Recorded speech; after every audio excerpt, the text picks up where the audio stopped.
Hi everyone and welcome to a new episode of Women in AI at Code with Eve. It is great to be back and today I'm bringing you a guest whose story is as bold as it is inspiring. This series is all about illuminating the many different ways women carve out their place in tech and AI, the unexpected turns, the brave decisions, the mentors who lift us up, and the moments that shift our trajectory. And whether you are already building with AI, just beginning to explore, or simply curious about what the future of tech and inclusion might look like, these conversations are here to spark ideas and open doors. And my hope is that each story helps you see new possibilities in your own path. Today, I'll be sitting down with a woman who blends honesty, technical depth, and an unfiltered perspective in a way that's rare to find. And from navigating different cultures and career paths to speaking up in moments that truly matter, her journey gives us so much to reflect on. And because this series is also about tech, today we are making this episode a unique blend of personal insight and technical conversation as well, from Azure through MCP to agents. I am Eve, a Microsoft AI MVP, and I am thrilled to have you here. Let's welcome Jonah Andersson to the show. Hi everyone, and hi Eve. I'm so glad and happy to be part and be invited to be in your podcast or your show. It's nice to meet you. We have been following each other in the MVP community, and so awesome that you have this podcast and have me also. I think many of the people who are watching us know you already, but for those who may not know you yet, who is Jonah and where does your story begin? Yes, that's a great question, and I'll try to keep it like in the lagom in the Swedish way. The term lagom is just not enough, not too little, but just perfect. Yeah, I have so much to share, at least in this episode, and I think the next 45, 50 minutes will be like just a time limited, a time constraint. But to those that have met me for the first time on this episode, both video or audio, Mhm. on Eve's podcast or videocast. I'm Jonah Andersson. I am currently sitting in my home office here in Sweden. I live in the mid north part of Sweden. Sweden is long, and I lived in a city nearby Sundsvall, which is about 2 to 3 hours speed train north of Stockholm on the Finland side. That's how I usually say it verbally if there's no map. But I have been in Sweden for a while, and what I do is I work currently as a principal cloud architect, putting on different hats as a consultant for my own company, which I recently started working for myself since March after working 10 years as a developer, an IT consultant in Sweden. I decided to be on my own, and the rest of the details of the story will be the highlight probably of this episode that Eve and I are gonna discuss. But that's about me. I have a lot of story to share, and yeah, we can discuss more about it. But my focus is a bit on I put on a hat as a kind of like principal cloud a consultant, but I have several years of background in full stack .NET development. I Mhm. currently lead a cloud infrastructure team in my client or company that I work for the last 2 years, leading DevOps, cloud infrastructure, solution architect hat, and also a bit of hands on. And I speak and travel a lot in conferences. I'm the founder of Azure User Group Sweden, and I am proud to say that recently I've spoken to Microsoft Build. I was in San Francisco and shared a bit about how I could build AI agents as rollback agents in Azure DevOps, which is typical use case scenarios that probably technically even I can discuss later on as well. But that's a bit about me. I already exposed a lot. We're Yeah, but they are excited, those right? and very exciting stories like that. How you explained that you had all these shifts across mostly tech that you were discussing now. But I'm curious, was tech always the plan, or did you find your way into it gradually? Yes, that's a great question. So, my story actually is a brave one because when I was I'm in base in Sweden now. I speak multiple languages. I speak Swedish, but I am a citizen of two countries. I'm originally from the Philippines, so I don't look Mhm. so Swedish.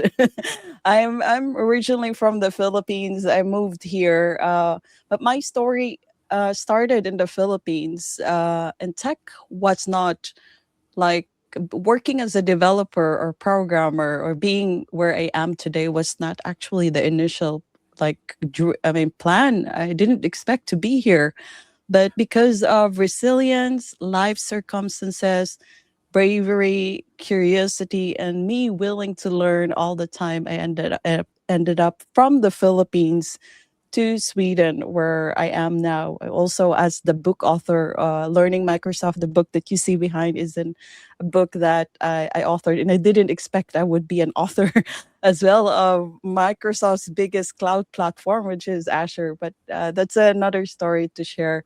But my humble story started in the Philippines. I am the eldest of four children in the family. I have younger sisters and brothers. When I was 18, my mother died of breast cancer. I'm So, to sorry. make the long story short, at that time, I was studying computer science as a scholar. And as a scholar, because in the Philippines back then, I mean, at that time where I was there, going to college or studying a degree is not free, just like the privilege we have here in Europe, right? We get it free, but in the Philippines, your parents has to have the money to send Mm. you to school. But before I went to when I was in high school, my parents told me, Jonah, I mean, we're not rich, but we don't have any budget to go send you to school. But I got the scholarship at my own initiative by taking a government scholarship exam, and I passed. Mm. And when I passed, I mean, at that time, I didn't thought I would be studying computer science. I wanted to be studying civil engineering at that time because I Okay. remember when I was a young girl, I was like, I like sketching and building Mm. architecture, and I thought I would like to be a civil engineer because I want to break the barrier at that time in the Philippines that civil engineers are only for men. And Okay. I wanted to be different. So to make the long story short, when I got the scholarship, I could go to a private college as a scholar, meaning the government pays for my tuition fees. But civil engineering was not part of the like program for scholarship. I ended up studying computer science major in programming Mm. at that time, and my first programming language that I learned was Visual Basic. So that was Wow, I the love that start of language. the tech. So I mean, without digging into the details, so instead of like building architecture, like physical buildings that is hard to recreate. I'm now kind of like an architect building things, applications on the cloud. I mean, both in on-prem and even on cloud with AI technologies. If we think about acceleration of evolution, but that's a bit of my story. It's a mix of following. I mean, the what do you call that? A destiny that from Mhm. life circumstances my parent couldn't afford to send me to civil engineering course, to me taking brave enough to take initiative to take an exam without telling my parents, and then I got a free scholarship, and then I worked all my way there, and on parallel I was also the breadwinner of my family when my mother died of breast cancer. And then I had all those like ups and downs in life until I moved to Sweden, and then I decided I'm gonna like continue my career in IT, and that's how I end up working as an IT consultant for 10 years. But when I moved to Sweden, I had to start from scratch. I had to learn the language. That's the Sure. first thing I had to learn, Swedish. And then I had to start zero from the ladder in the Swedish IT industry. Study for 3 years, .NET development in Java, and then I had to be a junior developer where I had to adapt to men's dominated IT culture in the Nordics. I experienced that, both the good and the bad, and I learned my Yeah. way up to bravery to where I am now, where I'm also I sense that I'm respected now these days because of my reputation. Yeah, definitely, because you have, as you said, you have built a very strong reputation in Mhm. consulting as well in the tech industry in general. Yes. And you do have the courage, which not everyone has. Thank And you. I take us as a compliment. And if you see here, I really like this quote. You see, I'm not sure everyone can see, but it says, "Dare to be different," and it kind of like want to yeah, highlight that because I really want. I mean, I really, especially for women in tech or women in AI or women in cloud, anybody actually, you're in different levels. I think everyone should dare to be themselves and be unique. And I know it's not easy in the world we live in sometimes. You have different kinds of people. yeah, for sure. And now that we are talking about shifts, which Mhm. was mostly professional that you were mentioning here, but also personal, of course. Um, how do you feel about recently leaving consulting and moving into freelancing? But you're doing consulting now as well, right? Just as a freelancer. Yes, exactly. So, So, how do you yeah. feel about that? Like, is Oh, it? that's very interesting. And I think my previous employers were here. Oh, how is Jonah doing? yeah. Yeah. It's very interesting. I'm just like happy and blessed and grateful about my journey for the past like 10, 15 years, or like my journey from nothing. I mean, I'm humbled to share that when I finished school here in Sweden, I was studying .NET and Java. So I had the proof, hey, Jonah finished his studies. But it's also a challenge coming from a different background. Like you probably, I'm not like raised and born Swedish, but I could speak basic Swedish. So you really, as a woman, also you really have to like excel that, hey, I'm better than this, and I have what it takes to work as a developer. Yeah. But looking back into like more than 10 years ago as a junior developer, until I worked 10 years as a consultant, and then recently I left my consulting job, which is a very good job, good employer as well, to being independent, freelance, and working for myself. An act of bravery, and it took time for me to accept it. But looking back from the start of this year to now, which is middle of 2026, so I've been doing this start since March. I feel Hmm. like I kind of like the independent journey I have right now with Jonah Andersson Tech, which is the company I named after myself. And it's because I already built the brand for the last 5 years, 6 years as an MVP, and people know me as Jonah Anderson, as the author of Learning Microsoft Azure, as a speaker, or someone that has like 16,000 followers on LinkedIn. And I recently built a LinkedIn course. And I feel like I will build a company that that doesn't have any kind of name. I want to name it under my name because Hmm. I want the company to be my ikagai because I always I want to build or work on something that is built out of my passion, and consulting is part of it with DevOps, cloud, AI, or Azure. And then the other part of it, of my freelancing work as in my own company, is building content that I really like to share and Hmm. inspire to the community, which is like writing my book right now, the second edition. I'm working with O'Reilly.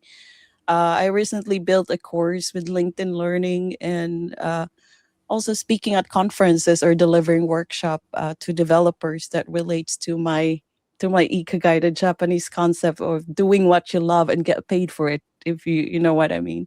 Yes, yes, Yes. So that I feel like excited, and I told my previous employer, they were sad that I had to leave. And then of I course. told my boss and said, like, Jonah, we're so sorry you have to leave, but we also completely support you in what you do. And I told myself that um, if I don't fail, I mean, if I succeed, then that's good. At least I tried. But if I failed, at least I tried. I can always go back to a Sure. normal job. And I wouldn't regret it when I sit old I mean, I get old someday and wonder, why didn't I do what I wanted to do when I was Exactly. just Yes, younger? yes, You know what yes. I mean, right?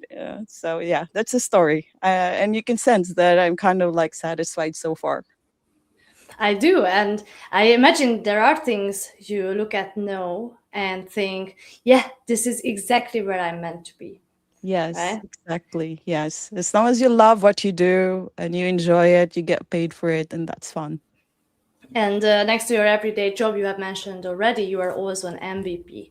So, Yes, I am. how do you personally define your space in the tech industry today? Like, because you're a Microsoft most valuable professional in Mhm. Azure, right? Yes. But how do you see yourself in the space That's now? a great question because I mean, I have an MVP I mean, recognition, Microsoft MVP specific for Azure. So I'm kind of like, I'm known, I believe, in my field, especially in the Microsoft communities. And Mm, I really value the respect, the followers, and like people.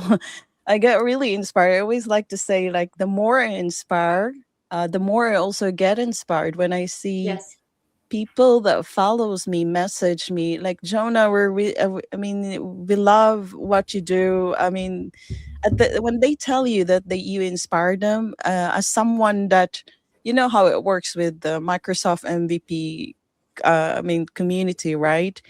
When you get on stage, it's not all the time you get paid for it, but you do it out of passion.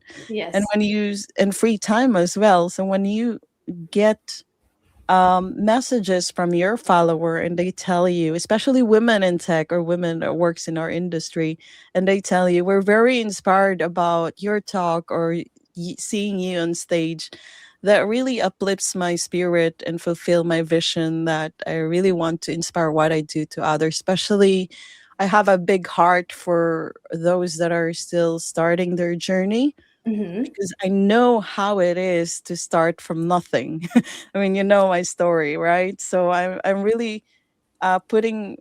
I mean, I'm really humble to. I mean, even though I'm in this technical level set and I have this experience, I really try my best to give time and even advice to those that are new.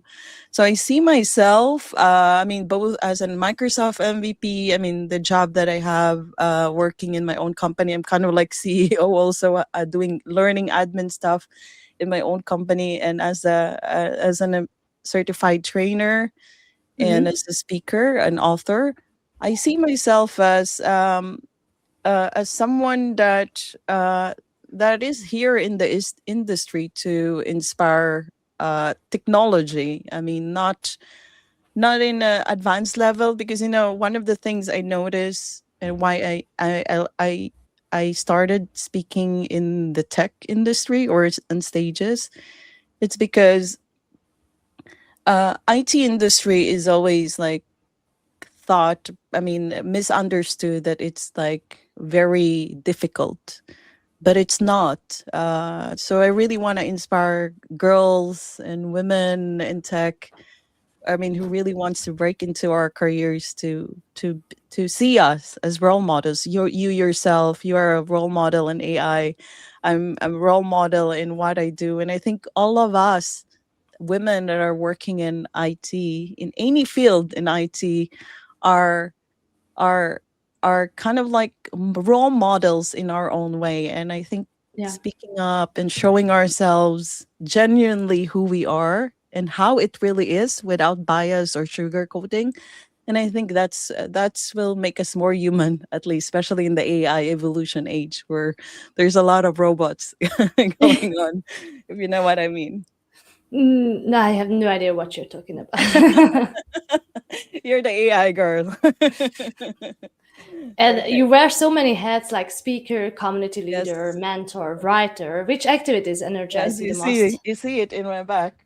Yeah, right. So which is the All the best? badges. Which inspires you the most? Which activity Ah, energizes you the most? yes. I think what inspires me, I mean, of course, writing book is a bit kind of like in my own mode, like focus and then writing or documenting what I know. But I think what inspire me the most is when I get on stage and then someone comes to me, like especially when I see women on the audience. Like, you know, and I speak a lot in developer Mhm. conferences.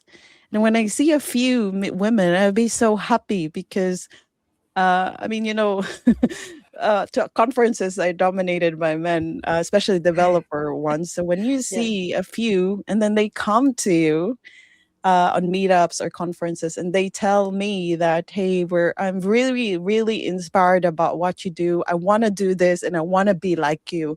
And Mhm.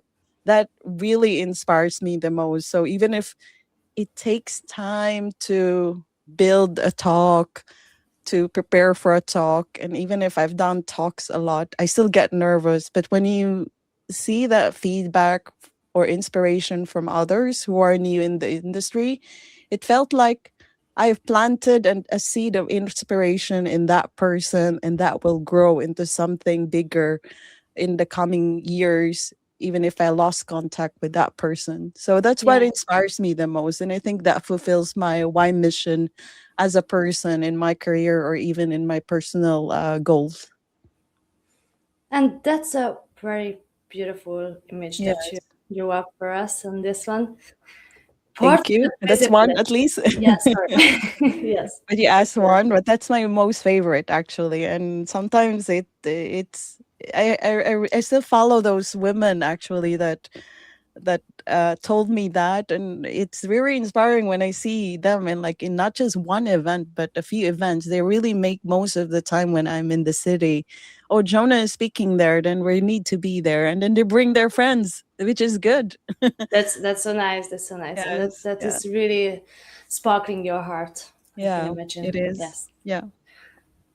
Well, part of the visibility comes from how intentionally you show up online and offline as well. Hmm. So you have built a personal brand as well. Yes. And maybe some of our audience is interested if they would like to show up without feeling fake or feeling like they are not at the right place. What do you think is the first step if they want to Yes. try to get Yes. into it? You mean more personal branding with authenticity, like what I've been Yes. doing. Yes, that's very interesting. I really like your question because I mean, in the age of AI today, I mean, as human beings, I mean, I myself learned how to code from nothing, from no IDE. I learned how to code from a notepad, build a website long Yeah. time ago. And this was even before cloud, before AI agent building code for us with Copilot. But I would I would start like if you want to really build your brand, I would recommend first that before you even start recording videos or setting up profiles in social media, I think it's best to sit first on your why mission. Like, why is it that you want to do what you do and why you want to build your personal brand? Because your why and your purpose, why you want to do it, will kind of like help you and motivate you to move forward. Because if your why, for example, for me, my why, I found out because I sat on it and say, why do you need to do this? And my why is like I want to inspire. I mean, I want to do what I want to do, but at the same time, build a brand where I inspire others and help others. And if I think that my purpose is to help others, you kind of like And then you also want to add authenticity part of it, then it comes like automatically when you know that you're doing this for others and not for yourself, or not to please other either. Because if you do it for others with a humble heart, then it doesn't matter what other people are talking, and you do it with your authentic voice, in my perspective. So Yeah. I think my point is, I'm a brave one, so it's very different because it depends to the personality, right? So I cannot tell that I do this like I Of do. course, of course. Yeah, but I think the key thing here is find your mission and your why, and then your authentic voice, and don't mind what others thought of you negatively. And if there are any people, because I know, I mean, I have a lot of followers, but did you know that there are a few men that criticized my book as well in the middle of Ignite, and told me, Jonah, you should write your book this way. It should have been written like that. And I was actually kind Right. of offended. So I'm telling you that there are people that actually criticize Jonah's work, but I don't try to listen to them because I know who I am and I know how I built and wrote my book. My book is the result of my experience as a developer on my cloud migration. So that person may criticize that my book could have been written differently, but I don't care. He can give his feedback, but he should write his Yeah. own book. This is my work. So it's just an example that own your brand, own your work, and whatever others are telling you, don't mind it because you know who you are, and kind of like stand strong on that. It doesn't Yeah. matter. That's how people will like you because you're expressing who you are and you're not faking it. So I think people love it compared to, like, you know what I mean, like sugarcoating. You see it sometimes in social media, but I think people see who are the true people, if you know For what I sure, mean. sure. I am following a woman in tech for, I can't tell how many years, but more than 10, I think, since Mhm. I've been involved with tech and Microsoft and such. Yeah, And she explained this in a way that you should find your spark first exactly. Yes. Yeah. and fight for that spark. Give everything for that spark. And remember to not be a lone ranger. Yeah. I don't That's know what right. you think about that, because what I also often say to people who are looking for getting started is to make sure that you don't have to do this alone. You don't need Yeah. to be totally alone. We are here as well. We can always give you some advice or some more of the stories that we hear from others as well, what we have experienced and what kind of situations we have been in. We can help you with a lot of things, and you feel free to reach out. Yeah, exactly. I have to add something about what you important Go point you ahead. have there about not being alone, because I know that I wouldn't reach or where I am right now without friends, without Mm-hmm. the community. So Yes. I really value the MVP community and the tech community that I have since the past years, because um, I don't think you will reach a lot in your career, or career wise, or even life, if you are not authentic voice. I mean, authentic, be who you are, like you share what you know that will help others. But also the most important part is also having mentors, or being brave to ask questions and don't Yeah. be shy, and also being vulnerable to say, hey, I'm really bad at this, I want to learn this. That's bravery. When you Yeah. say I'm bad at this, then you say you're vulnerable, you admit that you're not perfect. But when you say I really want to do this, I want to learn this, and I want to reach this, that's bravery. So if you combine that, and then at the same time you take inspiration from role models like you and I and others in the community and other women in the industry, I think it's gonna give a lot of inspiration, and I think there's a quote that I really like. Alone, I mean, I think together we lift each other up. I mean, we Yeah. lift each other up by doing it together, something like that. Yeah, yeah, something like that. I think Yes, it resonates with me a lot as well. yes, yeah, And now let's talk about something incredibly exciting. yes, Your book, because I yeah, know you have written a book already, which has a second edition work in progress currently. But yes. what made you actually start it? To Um, start on this huge commitment, really.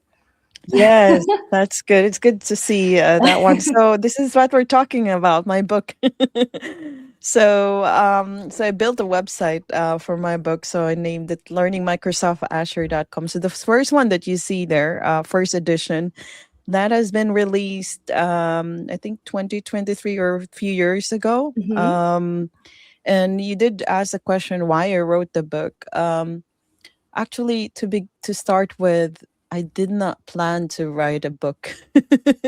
I love reading books, but I did not plan. But it happened. You know, sometimes when your bravery takes you to places, it's magical. Yeah. I wasn't when I was like working as a consultant or developer here in Sweden. I had a project, I mean, about 6 8 years ago where I had to migrate a legacy application to Azure from on prem. And at that time, there wasn't any documentation related to cloud adoption framework, well architected framework on Microsoft Learn. So the community was not very active then. So I ended up learning the hard way in cloud migration and learned a lot about Azure that led me to write my book. Hmm. And at that time, many years ago, a few years ago, when I had the idea of the book, I didn't know anybody from O'Reilly. And O'Reilly is a respectable tech books publisher. So what I did is I was brave. I went ahead in the middle of the night. You know, sometimes when an idea comes to you, you can't sleep. And it's me sometimes when I solve a programming problem and I can't. I mean, sometimes you dream about it.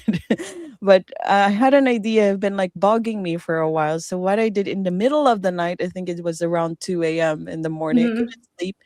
I went to O'Reilly's website, looked for their contact us, and sent a short message that, hey, I want to write a book and I don't know where to start. I need help. Can you reach out and listen to my idea? And then I sent it out, and then I felt better. I could sleep coming days and nights. But I didn't hear from O'Reilly for after 4 months, and I thought Yeah. maybe the idea or the dream was nothing. And then I got a message from O'Reilly that they want to hear what my idea was.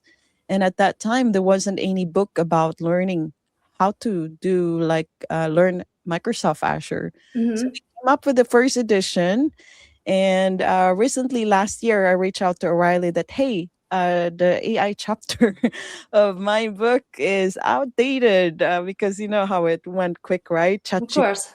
to Copilot. So this is the second edition now that I'm writing this year. And this time it's like the intermediate to advanced level. It's the same bird or title. You see, it's Learning Microsoft Azure, but the second edition is cloud and AI native development. So the entire book is going to be a lot of AI integrated in each of the topics or parts of services in Azure. So Cool. I'm working on it, and I've been working on it on my weekends or spare time lately. Wow. It's meant That's to be released, I think, next year. So I have entire year. So this new book is supposed. It's in early release. I can actually share the link to you later, so I can provide free access also to the listeners. But that book sweet. is planned to have like 16 chapters with demos and code examples. And I'm currently submitted 8 chapters, and I have a one due actually this week. That Uh-huh. work on. But it's a journey itself. It's fun, and at the same time very tedious. But you need to have a Yes, discipline when you write a book. sure, sure. And behind the scenes, there must be days where the energy just isn't there. So, what keeps you going then? Oh, that's I like that question. What keeps me going? It's very. I mean, the what keeps me going are the things that I don't I don't do a lot on the computer. So Mm. I like spending time with my dog. I have a dog, a Oh, Labradoodle. it's I so sometimes cute. share about it Yeah. on my social media. So I spend a lot of time with my dog, Labradoodle dog Lawrence. Is like my therapy dog, and I very close to me. And then I also like to get energy from disconnecting and having me time. I call it me Mm. time. If there's one holiday I would like to have every day or every Yeah. year, is having a me time. And I think I've started doing that routine of me time. And how I do me time is maybe I sit quietly in the garden and read a good book, paper book, because I want to try to be disconnected from the digital sometimes. Sure. and and also I also like to take care of my health by exercising. So I try on my lunch break, since I work from home, I have a mini gym at home, where on my lunch break or after work, I at least try to spend 30 minutes to work out. If I can't do that, then I also spend time walking with my dog in nature. But Hmm. that's how I disconnect, because we're all human beings. We're not robot or AI agents that can run nonstop 24/7 as long as there's internet and electricity, right? We Yes. humans, we need offline mode sometimes. And I'm that kind of person, especially when I'm exposed to conferences. I'm not really that extrovert. Sometimes I can be very social, but when I've done my battery, social battery is out, I need to have a quiet time alone and Yes. reconnect with offline hours. So I think it's very important. And I have a lesson to share why I try to focus on that, because a long time ago or years ago, I've been in a burnout. I mean, I'm honest to share about it, and I'm not like embarrassed because it's also part of what we're talking about, Yeah. women in tech or women in IT working in real projects. And sometimes we women, kind of like, in Swedish, we call it prestera. We really do our best and we work nonstop sometimes because our brain works differently. And to make the long story short, I think, in one of my previous jobs as a consultant, I got into burned out in a way that it's not because I worked a lot. It's more like I had a manager that was older than me, that I think he probably got intimidated about my talents, but he was micromanaging me, and that Yeah. stressed me a lot. Okay. And that was a breaking point where I had to leave the job, because I ended up being crying at the office, which is not good. Yeah. Not kind of like mistreatment and like kind of micromanage kind of way of management. And the stress was too much at that workplace. Toxic, I think I can call it, because I started having breakouts in my face, and I Mm. thought I had allergy. But to make the long story short, when I found out it was because of my immune system reacting to stress and burned out. And when I left that job and tried fresh and new, in just 1 week, my skin cleared. So it Mm. wasn't that I went to the doctor, and then I knew that when your body says it's stop, you really have to watch and not Yeah. wait until it gets to the breaking point that you have to be there. So me time is very important, and stress management is important, even if we get so busy a lot Yeah. these days. And it's so good that you say that. Yeah. And it's one of the most important points when it comes to, okay, yeah, let's go into tech or whatever career you imagine. And I want Mhm. to do a lot. I want to do the best. I want to be the best. But Yes. don't forget to, yeah, as you said, listen to yourself, your body, and your signs, because, Mhm. yeah, Yes, very I bad things agree. can happen. That's another like maybe good topic also, stress Yeah, management in yeah, IT work, because I mean I think burnout is real and stress is real because back to back meetings, and sometimes I mean I'm also a person that really like, I mean I'm very active in the community, so I consider community is like my job as well, and I have a yes, full-time job. I work as a CEO. I also have admin stuff to do, and I have my personal life. So there's a lot of like things to toggle everywhere. And if you're not exactly. really smart to take care of yourself, then you won't be able to deliver well in your career, in your work. So I'm still in the process of learning every day. I mean, the big learning in the burnout was also something I learned, like find time for me time, relax, take it easy during the day when you can. But also, I'm still learning the art of saying no, because it's not No, easy yeah, to say no, especially if you're saying no to things that you love, yeah, like no, passionate no, about. I think you know what I mean, but totally, I'm totally. getting there. But just one more note here, and I'm sure that you also mean that you said that it's important to listen to our body, because if we end up having like burnout or Mhm. something with stress or anxiety, then you might not perform that well as you hope for. But that's, I do know that it's not the biggest problem here. Normally, it is Yes. more like, it is actually considering that you're not going to feel well, and that's not good for you, and that's also important to remember. But Yes, I I really, I agree. do admire about you that you're very resilient and brave, and you don't just show this in your journey, but also how you approach technology and your life in general, because you're always learning, always experimenting, always pushing into what's next.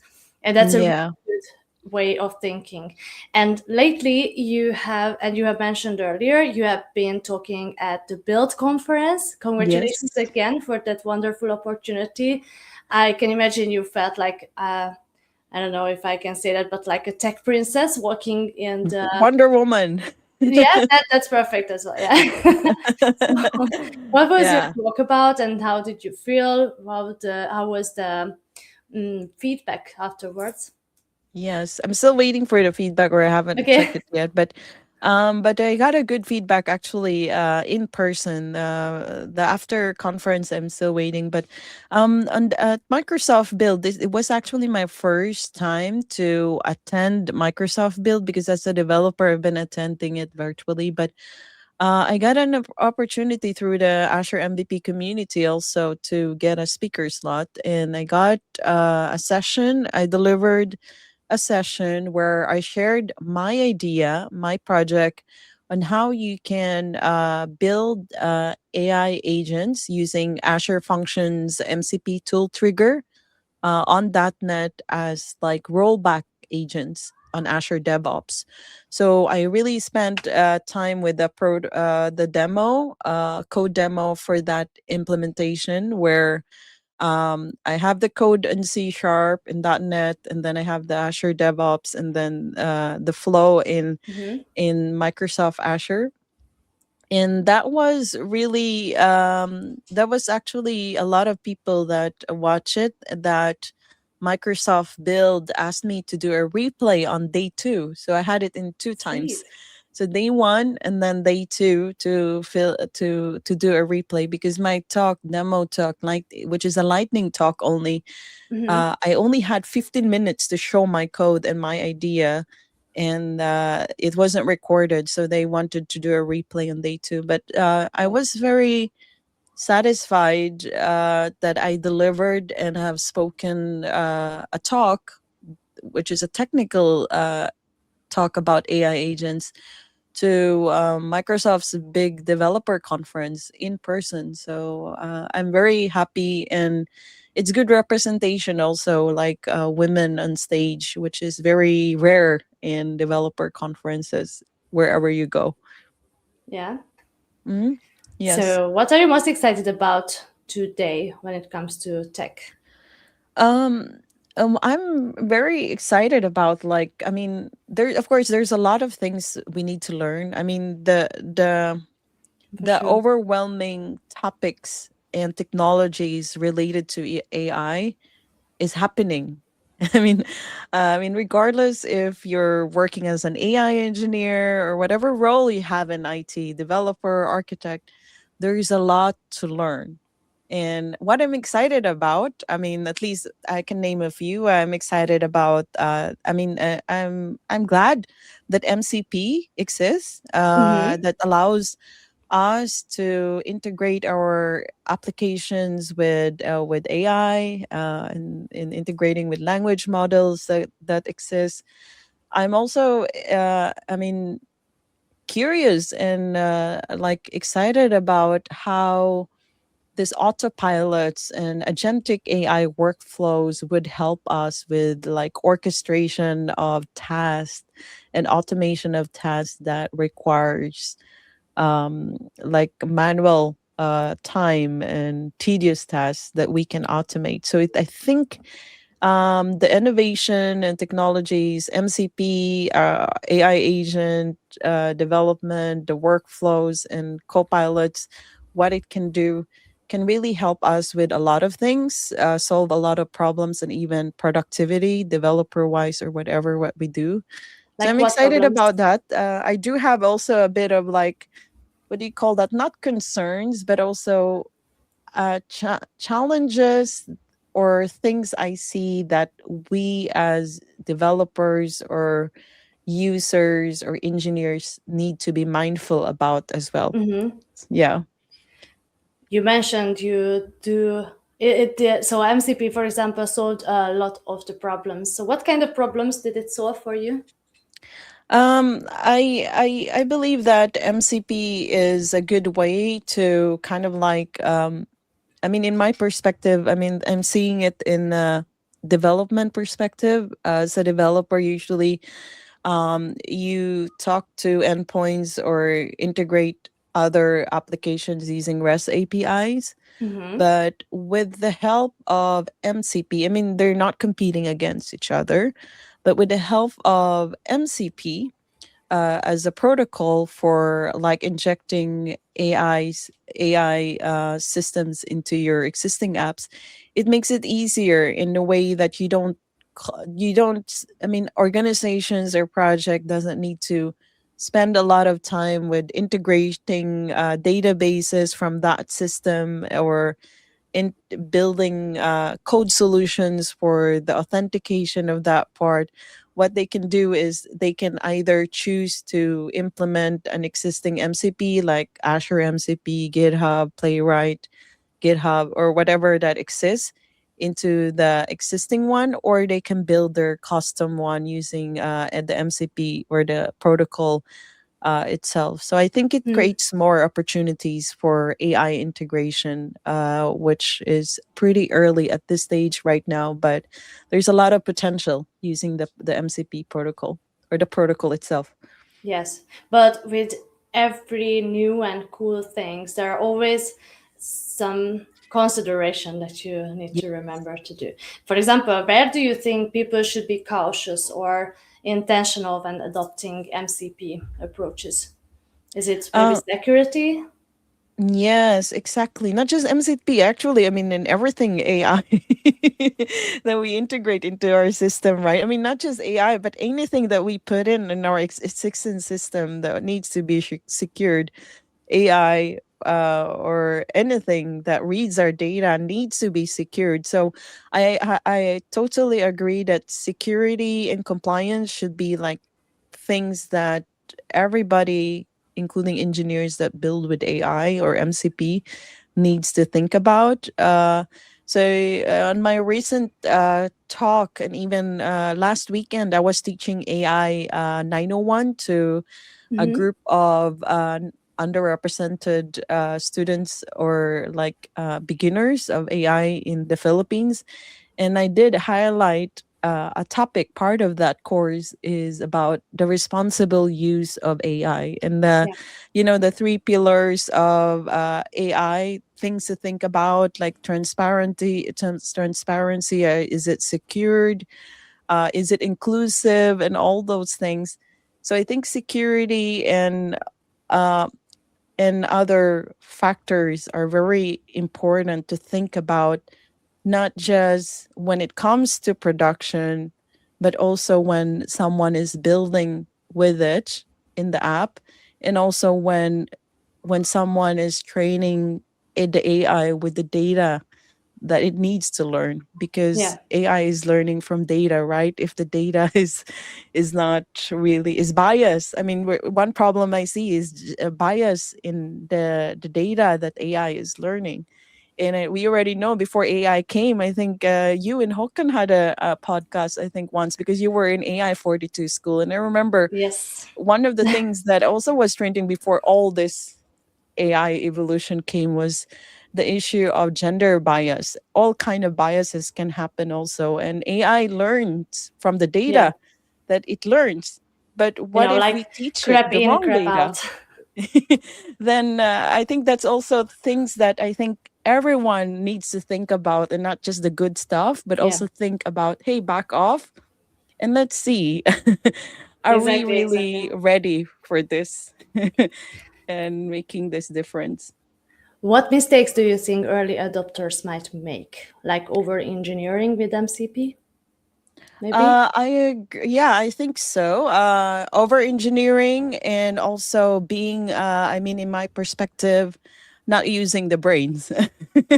Right. Yeah, over engineering because it exists, it's easy, but not really learning the. When I think about not using our real brains as human, I'm thinking about learning the fundamentals of programming. For example, I had a discussion with this in one of the .NET meetup in Oslo, when I was like discussing with fellow speaker. He talked about like one features in .NET. I was talking about MCP and AI agents, and it's very interesting discussion. And we come up with one conclusion that I think developers should not, I mean, should use AI as a programming assistant or co-programmer, but at the same time, it is important to know the real fundamentals of what of programming is, or what you're building, and don't trust AI 100%, especially like in what it gives you. Always like double check, at least in my perspective. Use it as a tool, but also add your be the human and developer in the loop, and just let it do the easy ones, and you do the help somehow. It's kind of like synergy or powers combined of the mind. Yes, definitely. Like Yeah. an augmentation. Yes, exactly. And that makes me curious also with your job, because you'll work with the AI also, Eve, right? I mean, how do you see that challenge also in your like engineering work? Like, do you see also that as the challenge that your your team has? Well, we are working as the AI enablement team in the Lego Yes, group. So I believe our team at least is very, very knowledgeable about that's these things. that's good. That's good. So, Yeah. but why we are here, it's because the rest of the company might need some support from us sometimes. Mm, And that's why we are there to make sure that we do the research before mm. we help others. So we provide some information that people can use so they can rely on that and they can feel a bit more secure and confident about what they are doing and what they're using and how. So, Yeah. But that's that the role that you have, the AI. I mean, I think I mean the role that you have in your teams, and an AI enabler group of people I think it's are needed in each of the organizations today, because Definitely. Yeah. it's very, I mean, we are living in critical, I mean, not critical, but in a big evolution where I believe, truly believe, us as engineers or builders or problem solvers in this industry has Yeah. an opportunity. I see it as an opportunity to be really an influencer of the AI Yeah. things and application solutions that we're building, not just personal, not just in our mini projects, but in the bigger global scales organizations, and make that right choices. Because I feel right now, I mean, I'm very honest and transparent. I feel right now there's a lot of like, hey, this is new, this is fun, this is Mm-hmm. exciting. But I think we need to step back a bit, a little bit, and rethink about these important things and consider what are really the best practices and framework that we need to follow. Yeah. Because I know you're probably familiar of the European AI Act also coming Oh, of in course. August. Yeah, you're pretty familiar of that, and not all are aware of that probably. And I think Right. maybe or some organizations are starting, but that's organization wise. But think about normal users, like the young ones, the teenagers, the old ones that don't even know so much about technology. How Yeah. are they adapting AI? And I'm for sure there are some that are using it incorrectly, putting in data that shouldn't be there and ask AI stuff that they shouldn't be. So I think enablement and awareness and good education to everyone in an inclusive way is very important. And I think as a society, wherever we are, Nordic, Sweden, or Denmark, or everywhere, I think we are in an important generation right now where we can make a difference to Yeah. everyone, not just in tech, in my perspective. Not just in tech, and Yes, all around the world everywhere. now, like Everyone uses everywhere. AI now. They don't Google anymore. Yes, yes. Yes. Jenna, before we wrap up, I have Mhm. one final question to you. Yes. What is one thing that you wish more people knew about you? Okay, that's very interesting. I like that question. Hmm, that's a good. I mean, should I approach it in a career way or personal? I don't know. I mean, how? It is your decision how you approach it. Oh, that's very interesting. I think I revealed a lot of few things probably. Like Yeah, you sometimes did. I need to recharge after a long thing. That's uh that's a very good question. I think I have a few. I think I will take it in a personal way. I think of all the experiences I have in life, both the challenges, I think one of the things that people don't know about me, I'm very friendly and very approachable outside, but I'm very picky who I get very close to. I mean, in the friendship or one to one level. But it's very ironic because I'm also very, what do you call that? Very transparent about my life, right? But when it Yeah. comes to trust, I really have to like get to know you better about like that, because I've had people in my life that betrayed me and made me disappointed. So I really like, also I'm a giver, but also very careful giver, smart giver. Yes. Yeah. Yeah, that's what I think people can see the genuinity in my heart as well. So if I like you and we interact and sync well, then that's a good thing.